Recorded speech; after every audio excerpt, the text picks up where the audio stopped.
예, 저희들 오늘은 138쪽부터 시작해서 167쪽까지고 그 다음 거를 제가 미리 얘기하고 시작하겠습니다. 다음 거는 168쪽부터 216쪽까지 하겠습니다.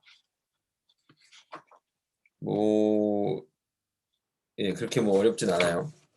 오늘 다루는 내용들도 사실은 믿음과 사도신경에 대한 내용이라서 사실 내용 자체는 별로 어렵지 않거든요. 그래서 제 생각에는 오히려 그냥 순장님들이 읽고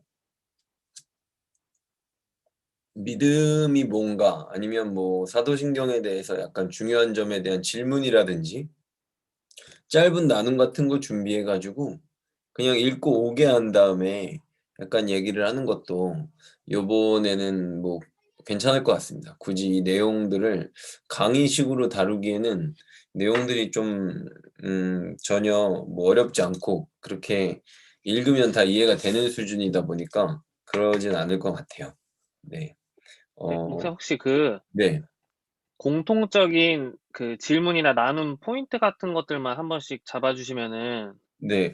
그러면은 좀 제 더 수월할 것 생각에는 같아요. 그런 것 같아요. 그러니까 여기서 그러니까 그냥 여기는 문제 자체가 문답이잖아요. 그러니까 20문하고 21문에 대해서 밑에 써 있는 답이 있지만 그냥 이거를 자기가 그냥 짧게 한 문장으로 어떻게 이해할 수 있는지에 대해서 20문하고 21문에 대해서 얘기해 오라 그러면 될 것 같아요. 아니면 이제 예를 들어 20문 같은 경우에는 우리가 예수 그리스도에게 접붙임 된다는 게 뭘 의미한다고 생각하냐. 요 정도 20문에서는. 접붙임을 우리가 예수님한테 접붙임이 되면 우리들에게 어떤 일이 일어나냐라든지 어떤 책을 읽으면 금방 그게 나오니까. 그리고 믿음에서 이제 믿음이 뭐냐, 믿음이 뭐냐 그런 것도 답이 있지만 아마 믿음이 뭐냐에 대해서 물어보면 아마 이런저런 얘기들이 있겠죠. 그런 거에 대해서 그때 여러분들이 순장님들이 제일 중요하게 생각해야 되는 부분은 그건 것 같아요. 그러니까 믿음은 여기서 나오는 것처럼 지식하고 신뢰거든요. 그러니까 내 마음에서 드는 확신에 대해서 얘기하는 거예요.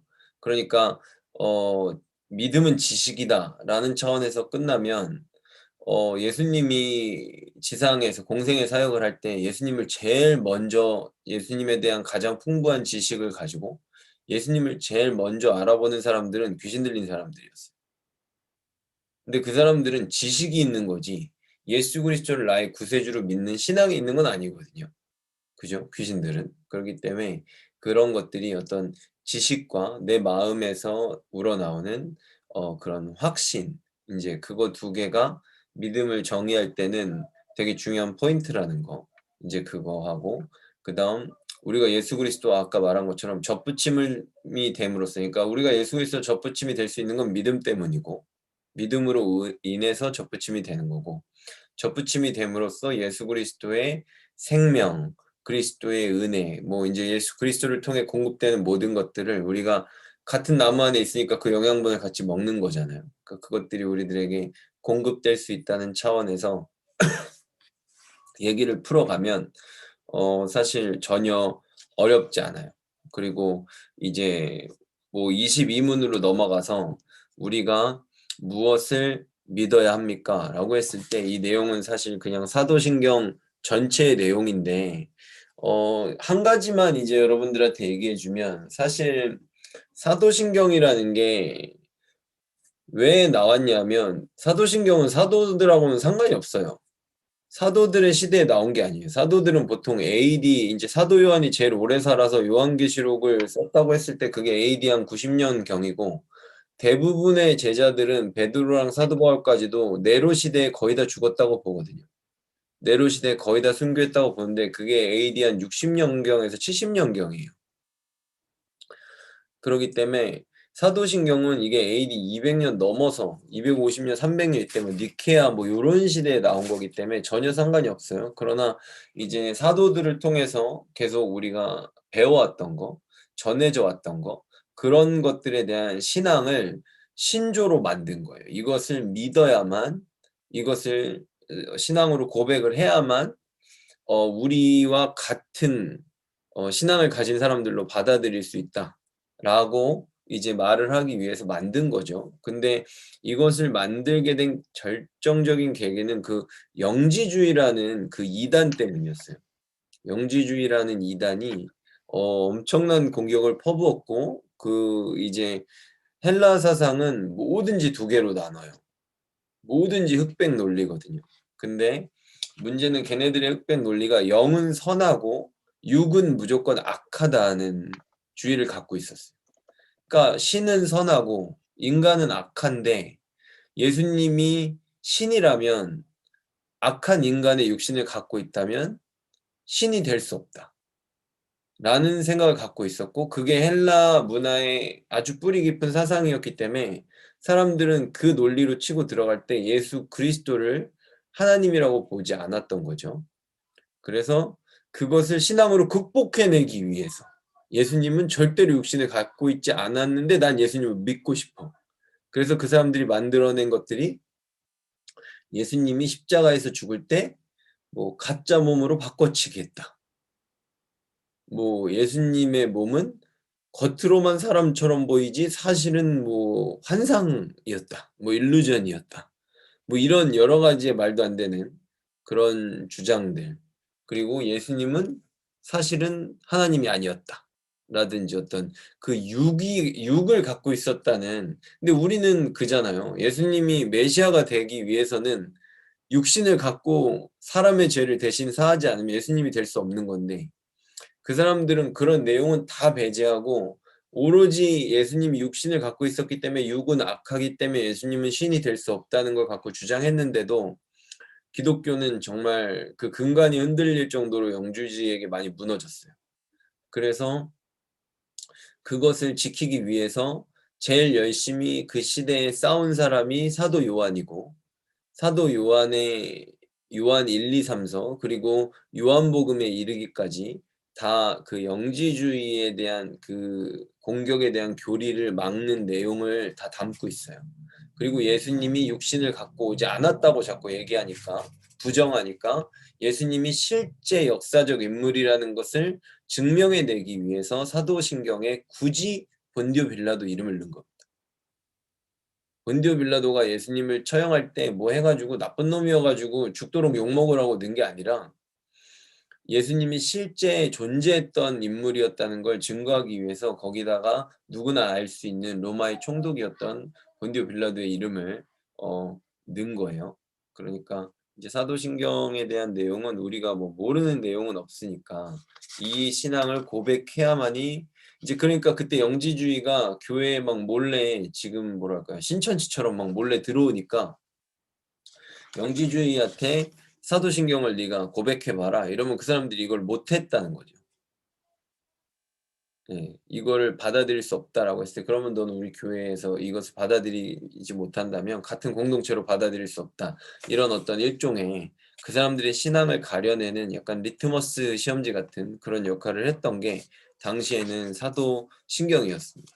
그래서 여러분들이 이제 이거를 읽어보면 알고 믿음에 대해서는 여러분들이 한 가지 생각해야 되는 건 뭐냐면 제가 이제 변증학이라는 게 있어요. 변증학은 그때 여러분들이 그 중고등부 수련회 요번에 겨울에 했을 때 약간 어떤 질문들을 받아서 성경에서 이제 그런 대답들을 하는데 그런 과정들을 겪는 게 약간 변증학이에요. 세상 사람들이 성경에 대해서 질문을 던지고 그것을 성경적으로 대답함으로써 그 사람들의 어떤 의문점도 해결하지만 그 사람들이 잘못된 생각을 갖고 있다는 걸 약간 증명하는 거. 그게 약간 변증학인데 실제로 제가 그런 대화들을 나눠보면 자기가 던진 질문에 대한 답을 얻어도 그걸로 인해서 예수님을 믿는 경우는 정말로 드뭅니다. 오히려 더 기분만 나빠하고 아주 다음에는 더 어려운 질문 가져와서 한번 두고 보자. 뭐 약간 이런 의견들이 더 많지. 그러니까 제가 그런 경험들을 가질 때 느끼는 건 뭐냐면 성경이라는 거는 믿음의 눈을 가지고 봄으로써 내가 하나님을 더 알아지는 경우가 더 많지. 내가 갖고 있는 이성을 논리적으로 설득해서 그 하나님을 믿기 위한 믿음이 가져지는 것은 아니다라는 것을 그런 사람들을 만나서 대화할 때 더 많이 느껴요. 그렇기 때문에 믿음이라는 건 우리의 모든 삶을, 내 자신의 인생, 어떤 내가 이 세상을 보는 모든 눈에 대한 어떤 그 인식을 바꾸는 거예요. 내가 그냥 자연을 볼 때는 '아 저 나무가 크다. 저 그늘 밑에 있으니까 시원하다.' 뭐 이렇게 그냥 본다고 했을 때 이제 믿음의 눈을 갖고 보면 '와 저렇게 큰 나무를 하나님은 어떻게 만드셨을까? 하나님은 진짜 위대하다.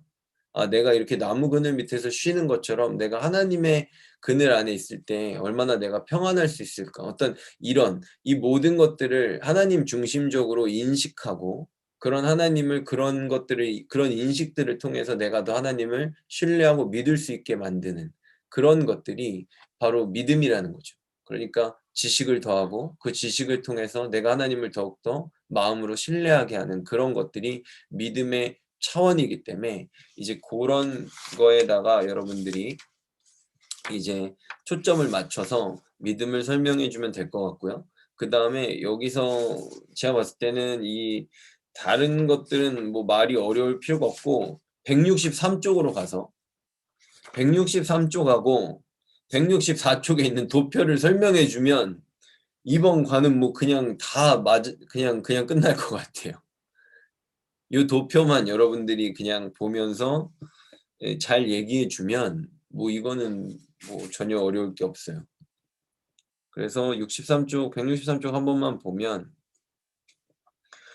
우리가 내적 사람의 어떤 그 머리로 그것을 이제 받아들이는 이런 과정에서 우리의 내적 이 마음 심적인 부분에서는 신자들은 믿음의 눈을 갖고 보는 거고 불신자들은 자신의 감성, 감정 그리고 내 생각이죠. 이성을 갖고 판단하는 거죠, 내가 보는 것들을. 그리고 외적 인식의 원리라는 건 어떤 기준, 세상이 제공하는 대표적인 이제 책이죠. 책이라는 건데 어 성경, 우리는 성경을 갖고 다 이제 그것을 기준으로 판단하는 거고 세상에 있는 사람들은 자기가 배운 학문을 갖고 판단하는 거죠. 요새는 이제 얼마 전에 한번 그걸 본 적이 있는데 한 사람 어떤 뭐 과학자들, 물리학자들이 나와서 여러 가지를 그 사람들의 시각, 전문적인 시각으로 다양한 사회 현상들을 설명하는 거를 본 적이 있는데 정말 다르다는 생각을 했어요. 저렇게 학문이 다르면 생각이 다르면 저렇게 해석이 달라질 수 있구나. 세상을 보는 눈이. 인제 이런 생각을 했는데 그것이 인제 내적 인식과 외적 인식의 원리죠. 근데 우리가 한 가지 생각해 볼 수 있는 건 저는 책을 생각해 봐요. 책은 하나님이 진리를 전하기 위해서 만드신 저는 최고의 발명품이라고 생각하거든요. 예. 정말로 예. 그래서 우리가 인제 여러분 전자책도 보시겠지만 저는 그 전자책이 뛰어넘을 수 없는 종이책의 영역이 예 저는 있다고 생각해요. 그래서 저는 책을 볼 때 이 책에다가 저는 이제 그 책을 볼 때 책에다 이렇게 제가 생각하는 걸 옆에다 계속 써요. 그러니까 이제 작가랑 내가 대화를 하면서 진행한다고 생각해요, 저는 모든 책을 읽을 때. 그래서 옆에다 내가 생각하는 것들을 깨알같이 다 써요. 그래서 예를 들어 뭐 칼빈이 1500 뭐 16년 뭐 이럴 때 막 종교 개혁을 하고 뭐 인제 했다 뭐 이러면 칼빈 책을 보면서 거기다가 막 다 써요. 쓰면 음 뭐 다 똑같이 느끼는 건 아니겠지만 특히 인제 저희 인제 어 경원이는 그러죠. 경원이한테 얘기하면 "그건 아빠 생각이라고." 그랬대. 저는 그게 제가 500년 전에 아직 그 사람을 만나지 못했지만 그 사람과 내가 대화하는 방식이라고 생각해요. 그래서 저는 옛날에 신학교를 다닐 때도 누구를 만나기 전에 그 사람이 혹시 책을 쓴 사람이면 그 사람 책을 다 읽고 가서 만나요. 그럼 대화하기가 편하니까. 근데 이제 목사님들이라면 설교를 웬만한 한 열 몇 개는 듣고 가죠, 그분들이 했던 것 중에. 근데 어쨌든 책이라는 건 예 그런 역할을 하는 것 같아요. 그래서 어 저는 책을 절대로 안 빌려줍니다. 예 저는 책을 절대로 안 빌려줘요. 왜냐면 일단은 잊어먹으면 정말로 큰일 나는 거고요. 네 그리고 그 뭐야 제 생각을 거기다 너무 많이 써 놨기 때문에 잘 안 빌려줘요. 그래서 제가 그 사람들이 싫어하는데 제가 제일 싫어하는 게 책 빌려주는 거예요. 뭐 쓸데없는 생각도 많이 써 놓고 이렇기 때문에 별로 안 좋아해요. 그래서 어쨌든 그래 가지고 저는 책을 읽을 때 이거는 인제 여러분들이 앞으로 이제 그런 것 같아요. 책을 대할 때도 여러 이제 방법이 있을 수 있겠지만 저는 책을 읽지만 읽고 나서 그 책을 정리하는 데 더 많은 시간을 써요. 그래서 이제 뭐 다양한 것들을 사용해요. 그래서 저는 제가 신학교를 한 15년 다녔죠. 15년 다니면서 읽은 모든 책들은 몇 페이지에 무슨 게 있는지 그거를 다 정리해 놨어요. 그러니까 그게 뭐 이제 애플 그 뭐 페이지즈라든지 뭐 에버노트라든지 뭐 가피풀 성경에도 메모가 가능하니까 그 성경이라든지 이런 데다가 제가 쓸 수 있는 최대한의 것들 메모들을 정리해 놓고 인제 그런 것들을 갖고 이제 설교 쓸 때 도움을 받죠. 어디에 있었는지 단어를 치면 이제 무슨 책 몇 페이지에 뭐가 있었는지 그걸 다 정리하니까 뭐 그런 것들은 여러분들한테도 언젠간 도움이 될 수 있겠죠. 네. 그리고 숙제할 때 시간이 정말 없으면 머릿말을 10번 읽고 개요만 읽고 숙제를 할 때가 있습니다. 책을 진짜 잘 쓴 사람은 머릿말을 잘 써야 돼요. 원래 논문 쓸 때 제일 마지막에 쓰는 게 머릿말이거든요. 머릿말은 무조건 마지막에 쓰는 거예요. 머릿말을 쓰면 논문이 딱 퇴고가 되는 건데 어쨌든 하여튼 요거는 그냥 재미로 나눴고요. 요렇게 하면 오늘은 뭐 별게 없습니다. 그래서 예 여기까지 하고 혹시 의견이나 뭐 여러분들 뭐 질문 있으면 같이 나누죠. 뭐 이렇게 막 믿음의 4 가지 종류 그리고 그 믿음의 뭐 3 가지 요소 뭐 이런 것들은 그냥 읽어 보세요. 이렇게 뭐 하면 골치 아픕니다. 예. 그냥 잘 믿으면 돼요. 잘 믿으면 되고 예. 이렇게 이런 것들을 읽으면 그런 생각이 들죠. '되게 잘 구분해 놨다. 이게 되게 미묘한 부분인데 참 잘 나눠 놨다.' 뭐 이런 생각이 드는데 우리가 이렇게 막 너무 그렇게 나눠서 생각할 필요는 없는 것 같아요. 하지만 이런 요소들이 있다는 걸 읽어 보면 여러분들한테 분명히 도움은 될 겁니다. 예. 그러니까 '믿음이 적다.'라는 거를 요거를 통해서 여러분들이 인식하면 그렇게 이해할 수 있어요. 그러니까 우리한테 하나님이 100%의 말을 줬을 때 그 그것을 인식하는 능력, 믿음이 적은 사람들은 그 100%의 한 50% 정도밖에 인식을 못할 거 아니에요. 그쵸? 그러면 그 사람들은 50%만 이해했기 때문에 그 안에서 하나님을 확신한다고 했을 때 그 사람들은 하나님을 믿는 믿음이 적어지는 거예요. 그쵸. 그러니까 "믿음이 작다."라는 말이 좀 막연할 수 있는데 이 과를 통해서 '믿음이 작다. 믿음이 크다.'라는 게 뭘 의미하는지 우리는 좀 더 약간 쉽게 다가설 수 있다는 거죠. '믿음이 크다.' 그러면 '아 진짜 쟤는 하나님이 100을 줬을 때 100%를 다 그 의미를 인식하고 받아들일 수 있네.' 어떤 그런 것들에 대한 영역들을 우리가 볼 수 있죠. 예. 그러니까 성령님은 언제나 100%를 주세요. 언제나 100%를 주시는데 우리가 그것들을 얼마만큼 이제 인지하고 이성을 내려놓고 더 이렇게 접근하느냐에 따라서 달라질 수 있는 영역들은 분명히 존재합니다. 근데 그런 것들이 믿음의 영역 안에 들어있다는 걸 이 과를 통해서 여러분들이 좀 알 수 있으면 좋겠네요. 자, 여기까지 하고, 예. 질문이 없나요? 질문이 없으면 여기까지 하고 기도하고 마치겠습니다.